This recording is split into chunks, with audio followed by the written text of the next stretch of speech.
Hello guys, and welcome back to another episode of StarCraft, where I take you through the missions and how to get the achievements. Today's mission is Death from Above, in the Heart of the Swarm campaign. And the achievements for this mission are Death from Above. Complete the mission. Tearing up the sky. Destroy 20 structures before the second side disruptor field activates. Apex Predator. Don't let Dahaka die while destroying a power link on normal. This mission's actually pretty neat, because it deals with one of the generals you don't get to see that much, and that's dahaka. I honestly hope that they have a plan for him to come out as one of the co-op generals later on, just because I want to see how they're going to play with the basically essence evolvation version of the Zerg, which basically is the Dahaka has the ability of, well, he's a primal for one. The primals have the ability that if they absorb biomass, they can take on the traits of the biomass they've absorbed, which means, like with the Marines, or, well, in the case of Zerg, if you were to eat a Zergling, you'd grow claws. If you were to eat a Hydralisk, you'd grow the spears that the Hydralisk can shoot. If you were to eat, say, a Mutalisk, you'd grow wings, and so on and so forth. Now, the way they can play with that in the other races is, say, you eat a Marine, you grow the ability to basically shoot a gun. I don't see why you couldn't do that as a regular Zerg, but hey, I'm not going to say anything on that. Anyways, back to what I was saying earlier. This mission, or what I wasn't saying earlier, this mission is actually pretty simple. Well, it's simple and complicated, because there's two parts to it. The first part to it is you have your regular Zerg forces, which are your hive mind forces that are controlled by Kerrigan. And then you have your primal Zerg forces. The hive mind forces are susceptible to the Side Destroyer, basically the field that comes out from the generators. The primals don't have the hive cluster mind, so they're not susceptible to that. And basically, the way you get around that is when the field is down, you send in Kerrigan and her forces, her hive Zerg, to basically go in and mop everything up. And then when the field comes up, you pull all of your forces back, and Dahaka comes out. Now, Dahaka can move around inside the psionics field without any trouble, because the primal Zergs don't have a basically hive mind. They can communicate, but they don't have that hive mind. So they're not at risk from the Side Destroyers. So basically, he can run around and wreak havoc and destroy the generators while Kerrigan is rebuilding her forces. And as far as Kerrigan's forces go, I'd focus primarily on building aberrations and swarm queens. If you can, build Zerglings and Banelings, but those are not necessary. Now, you will need defenses at the base like I'm showing here. I believe about a 5 defense will do as normal. You can create more if you need it, but I think about 5 will do. And then what we're trying to do here is we're trying to destroy at least 20 structures before this before the psi wave comes up. So basically, we're trying to go through with Kerrigan's forces and kill as much stuff as we can. Well, destroy as much stuff as we can. The units we can kill, we don't have to kill them, but we want to get them out of the way, so this way they're not hindering us while we're trying to blow up a building. Luckily, as you can see, there are missile turrets all over this map. And as long as you're not using a lot of, like, Mutalisks or something like that, you know, free building, you know? It's not going to attack you back, and you can destroy it at your leisure.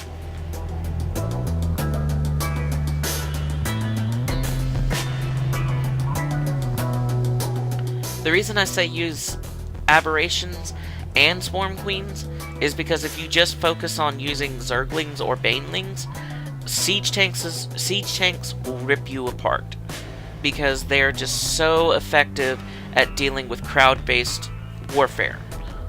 Also, make sure when you're destroying things, come down into this bottom right part of the map, because that'll be your first quick expanse. And you'll want to grab that as soon as you can. Now, as far as Dahaka goes, you won't have to worry about supplying him with troops. He makes his own troops, so you will be able to control them. You don't want to throw them away willy-nilly because he doesn't replenish them. He has a set number of troops, and if you're not careful, you can use up all his troops and then you're up shit creek pretty much.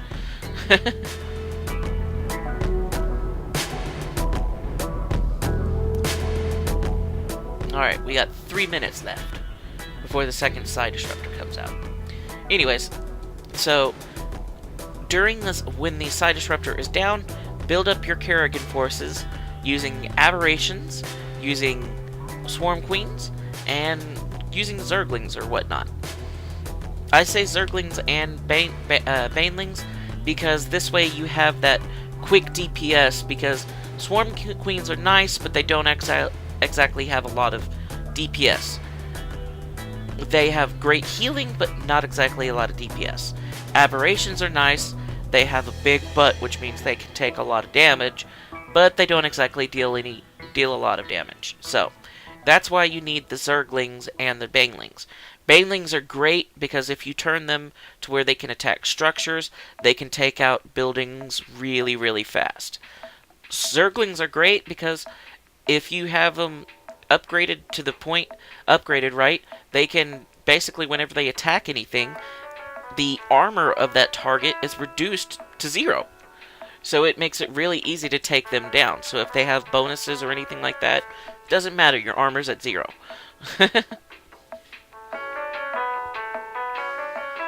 Also, the good combination with zerglings and aberrations, as long as the zerglings are underneath the aberration, they get a +2 to their armor, which means they're harder to kill. And the other reason you want to keep swarm queens with you is because you will run into air units, and you don't want to basically lose all your stuff. And beware of nukes, because you don't want to lose your stuff to nukes either. It's like, no, get out of the way, get. And yes, the Leviathan. I love Leviathans. They're so much fun. Leviathans and Brutalisks basically are what make Abathur probably one of the funnest co-op commanders, in my opinion. Just because, like, if you get up to 100 biomass on any unit, if it's a flying unit, it transforms into a Leviathan. If it's a ground unit, it transforms into a Brutalisk. Now, I believe they should have given him an ultimate, because he can only have up to 3 Leviathans and 3 Brutalisks at a time. I believe they should have given him an ultimate to where he can automatically morph, you know, a Leviathan or a whatchamacallit, Brutalisks. Run away. Yeah, 5 seconds. Get out of the field. Run!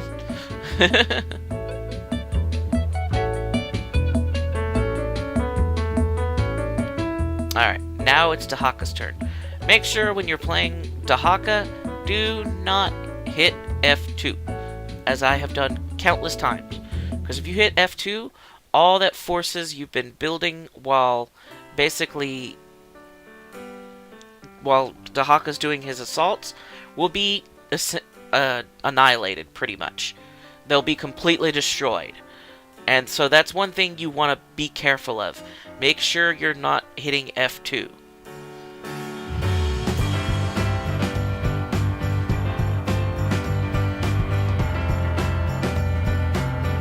Can we tug onto him?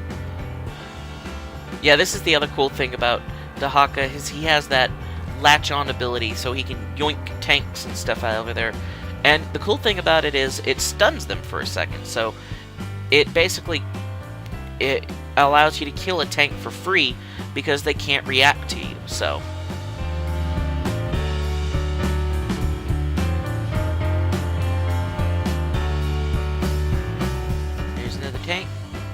forward, kill the tank.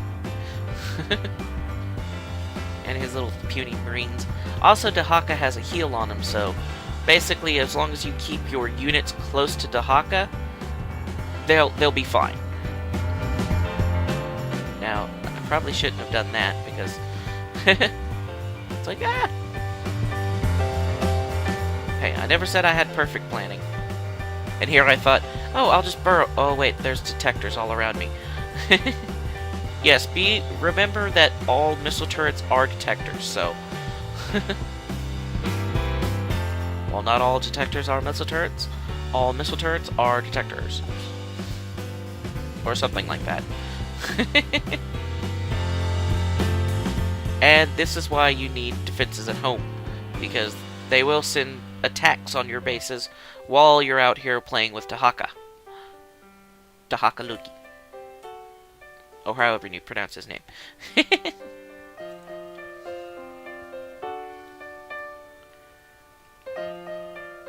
And one more siege tank. Yoink.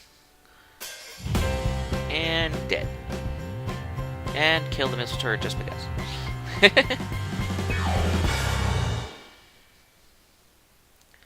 Alright. And that pretty much takes that one down. Alright. Now we can begin our assault again.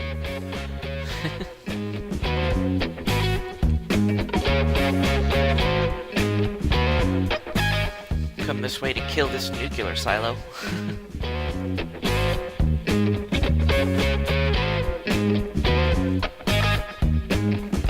Which, that's one thing I do think is pretty cool about the Nova campaign, is you don't have to build nukes for her. She automatically gets a nuke, like, every 2 minutes. So it's like, well.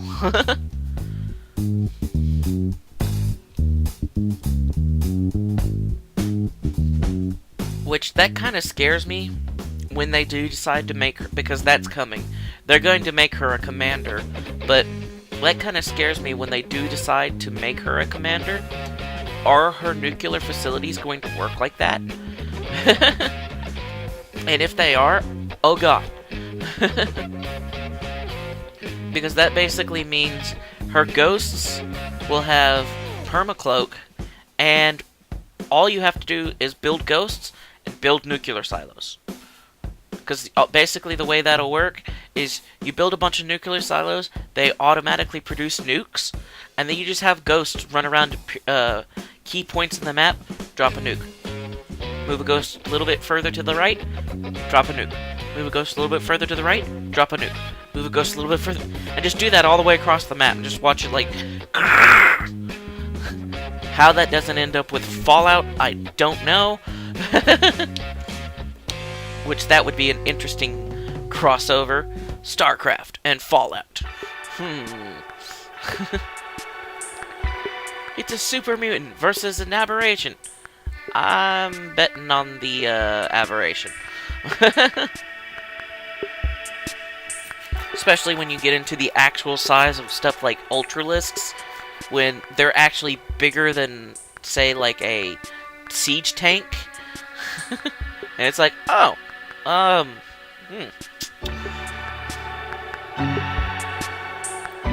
And then you have Mutalisks, which can actually travel off-world.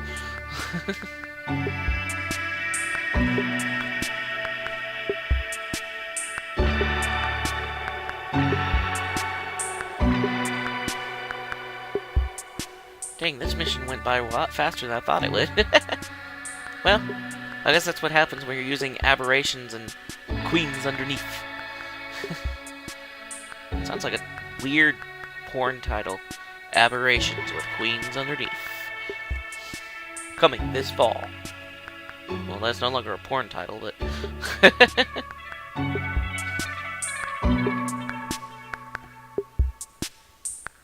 Yeah, see, this is where banelings would be really effective. Is they just come through and mop up all the infantry, these mechs and stuff like that, just splashing all over everything. Hey, and my Leviathan's back. Yay! Sorry. It's probably one of my favorite units. That and the Void Ray. Void Ray tops it out, though. Just because to actually afford to cast a Leviathan, good God. Well, guys, this has been Death from Above and how to get the achievements. If y'all like what y'all saw, go ahead, give me a like, a comment, and a share down below. And I'll see you guys in the next one. Well, as soon as this mission ends. I think I'm speaking beforehand. There we go. There's the end of it. I'll see you guys later. Thanks for watching.